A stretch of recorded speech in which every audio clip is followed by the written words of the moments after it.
दोस्तों, शिखर टेल्स में आपका हार्दिक स्वागत है। दोस्तों, किसी ने क्या खूब कहा है, अभिमान को आने मत दो और स्वाभिमान को जाने मत दो। अभिमान तुम्हें कभी उठने नहीं देगा और स्वाभिमान दोस्तों तुम्हें कभी गिरने नहीं देगा। अति अभिमान यानी घमंड यानी अहंकार इंसान के लिए नुकसानदायक है।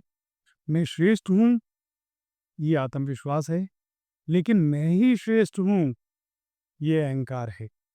अहंकारी व्यक्ति अगर राजा है तो उसका राजपाट, परिवार, सब कुछ उसके अहम की बलि चढ़ सकता है।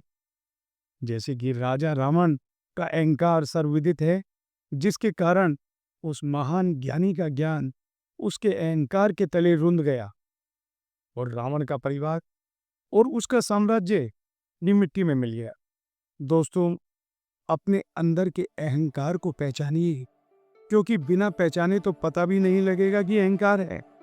फिर उस अहंकार को निकालकर स्वयं को हल्का कीजिए, क्योंकि ऊंचा वही उठता है जो हल्का होता है।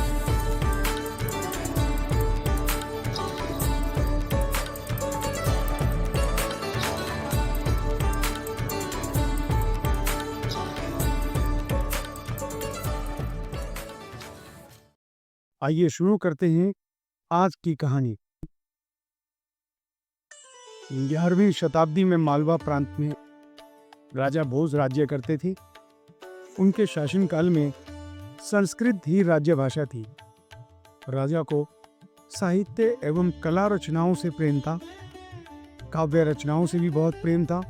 तभी उनके दरबार में कवि रत्न कालिदास और महाविद्वान वररुचि उनके सभासद थे। इन विद्वानों को अपने ज्ञान पर बहुत अभिमान था। वो किसी को भी अपने ज्ञान के सामने टिकने नहीं देते थे। अगर राज दरबार में कोई विद्वान या कोई ज्ञानी आता तो ये अपने तर्कों से, अपनी बुद्धि से, अपने चातुर्य से, अपने पांडित्य से उसको पराजित कर देते और राजा के विशेष बने रहते। इसलिए राजा भी इनकी बातों को बहुत मानते थे, मान लेते थे। एक दिन नगर से सुदत्त जी अपने सुपुत्र मनोहर के साथ राज दरबार में आई। राजा ने उन पिता पुत्र का मान सम्मान किया। राजा सेठ के पुत्र के ज्ञान से काफी प्रभावित हुआ। राजा ने पूछा, सेठ जी, आपके पुत्र किसके सानिध्य में विद्या ग्रहण कर रहे हैं, जो इतने गुणी, इतने गुणवान लगते हैं? सेठ जी ने कहा कि महाकवि धनंजय का सानिध्य मिला है इनको। राजा भोज महाकवि धनंजय की प्रतिभा से भली भांति परिचित थे, क्योंकि उन्होंने एक बार सभा में अपने ज्ञान से कवि कालिदास को निरुत्तर कर दिया था। राजा भोज बोले, हमें गर्व है कविवर धनंजय जैसे कवियों पर, वो हमारे राज्य की शोभा है। कवि कालिदास यह सब सुनकर बहुत दुखी हुए, क्योंकि उनका जैन धर्मावलंबियों से प्राकृतिक द्वेष था। किंतु महाकवि धनंजय से तो और भी ज्यादा बैर था। कवि कालिदास धनंजय की तारीफ से व्याकुल होकर बोले, महाराज, धनंजय की तो छोड़ो, आप धनंजय के गुरु मानतून को बुलाकर हमसे शास्त्रार्थ करवा लो। आपको पता चल जाएगा गुरु चेले में ज्ञान कम और दिखावा ज्यादा है। ये शास्त्रों में पारंगत नहीं है महाराज, केवल अपनी दिनचर्या का दिखावा करते और सबको प्रभावित करते हैं। उनसे हमारा शास्त्रार्थ करवाकर आपको विद्वान की परीक्षा हो जाएगी। कौन असली विज्ञान और ज्ञान का धनी है, कौन विद्वान है। शास्त्रार्थ कौतूहल देखने के उद्देश्य से राजा भोज ने मंतुन मुनि के निकट अपना दूत भेजकर संदेश दिया कि राजा भोज ने आपको राज्यसभा में बुलाया है, अतः कृपा करके चलिए। जीवन के सारे कर्म बंधन का त्याग कर चुके मुनिराज ने जब दूत आए तो उत्तर दिया कि भाई, राजद्वार से हमारा क्या प्रयोजन? न हम खेती करते हैं, न हम व्यापार करते हैं, न हमने किसी का नुकसान किया है, न हमने राज्य के नियम को भंग किया है, न हम राजा से कोई याचना करते हैं। फिर हमें क्यों बुलाया है? हम राज दरबार में नहीं जाना चाहते।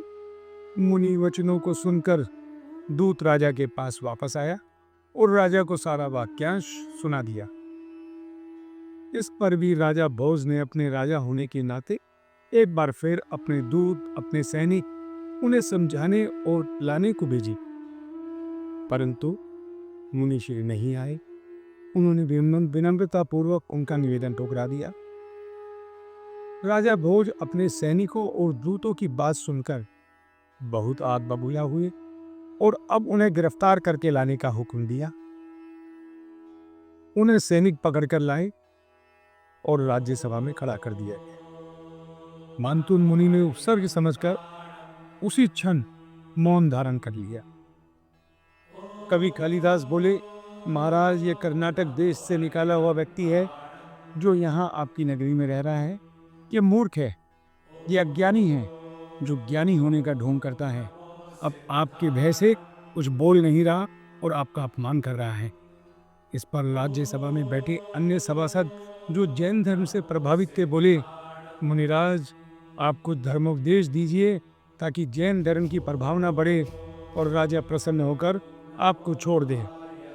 किंतु मुनि महाराज तो सुमेरु पर्वत की तरह अडोल हो गए।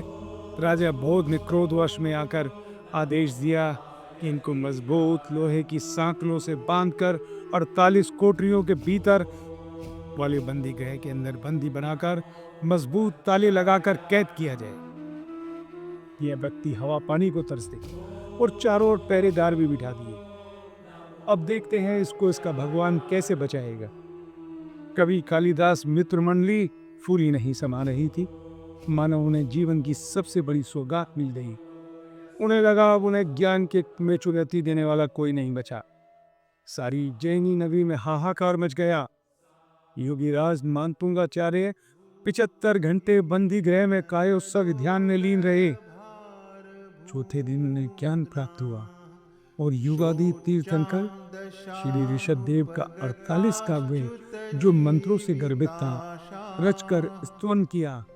जैसे जैसे मानतुंग मुनि भक्ति में लीन होकर भक्तांबर सूत के 48 पद का उच्चारण करते रहे, वैसे ही एक एक करके 48 ताले टूटते गए, टूटते गए, टूटते गए, टूटते गए और सभी द्वार अपने आप खुलते गए, खुलते गए, खुलते गए।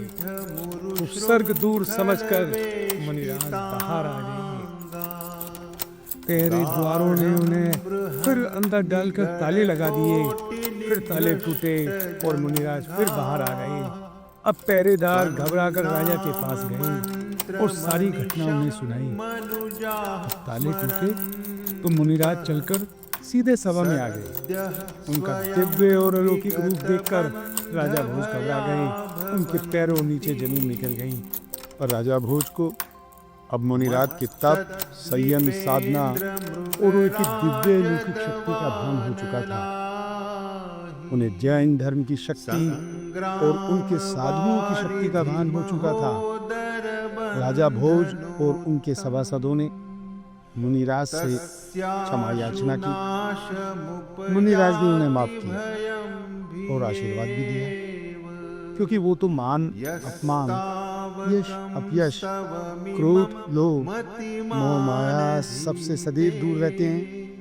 राजा भोज को उनसे जीवन पर्यंत जैन धर्म का पालन करने का व्रत भी मिला, जिसके लिए उन्होंने उनसे प्रार्थना की और मुनिराज से कुछ ज्ञान देने के लिए उन्हें आग्रह किया। तो मुनिराज बोले, हे राजन, मान से अहंकार का और अहंकार से क्रोध का और क्रोध से गुनाह का रास्ता जाता है। ध्यान से सुनो इसको। व्यक्ति किसी भी सीढ़ी पर रुककर खुद को संभाल सकता है। इस रास्ते में तुम भी कहीं नहीं रुके और तुमसे ये गुनाह हुआ और अब प्रायश्चित कर रहे हो।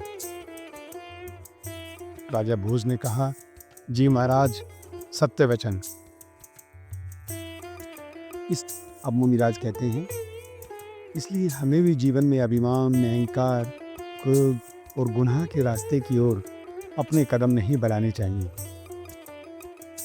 दोस्तों, धर्म आत्मा को परमात्मा से मिलाने का रास्ता है और ये धार्मिक ग्रंथ, साधु संत, उपदेश और ज्ञान उस रास्ते को सुगम और सरल बनाने वाले मार्गदर्शक हैं। इनसे हमें जीवन की सच्चाई का पता लगता है, जीवन जीने का रास्ता मिलता है। किसी ने क्या खूब कहा है दोस्तों, धर्म को सांसों में बसा लो, उसकी बातों को जीवा पर बिठा लो, फिर जो भी कर्म करोगे वो सार्थक कर्म होगा। जब धर्म और कर्म का मेल होगा तो उसका फल भी निश्चय ही मीठा होगा।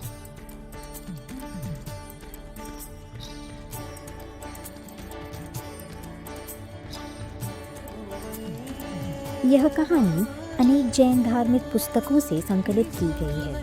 हमने कहानी को सभी उम्र के श्रोताओं के लिए सुलभ और आकर्षक बनाने के लिए कुछ रचनात्मक स्वतंत्रता ली है। यह पॉडकास्ट एक सकारात्मक संदेश है। इसका उद्देश्य किसी भी धर्म, जाति, क्षेत्र, समाज तथा लिंग के लोगों को ठेस पहुंचाना नहीं है। शिखर टेल्स के अगले एपिसोड पर आपसे शीघ्र ही मुलाकात होगी।